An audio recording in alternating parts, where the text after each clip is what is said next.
खरी शिवसेना एकनाथ शिंदेंकडे आहे। उद्धव ठाकरेंची डुप्लिकेट शिवसेना आहे। भाजप खासदार नारायण राणेंनी हे विधान केले। राज ठाकरेंनी शिवसेनेत यावं असं नारायण राणेंनी म्हटलंय। उद्धव ठाकरेंची डुप्लिकेट शिवसेना असल्याचं नारायण राणेंनी म्हटलेलं आहे। भाजप खासदार नारायण राणेंनी हे विधान केलं असून एकनाथ शिंदेंची खरी शिवसेना असल्याचंही त्यांनी म्हटलेलं आहे।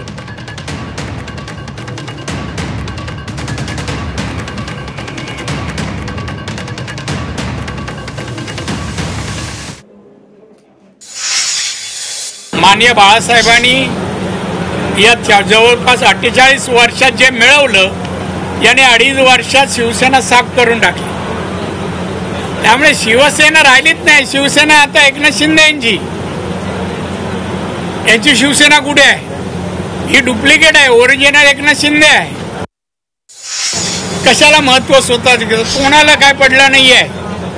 दोन भाव एकत्र या आणि अजून काय करा म्हणा। त्या भावाला म्हणा उद्धवला मातोश्रीचा एक भाग देतोस का? एवढं प्रेम होतू जाते तर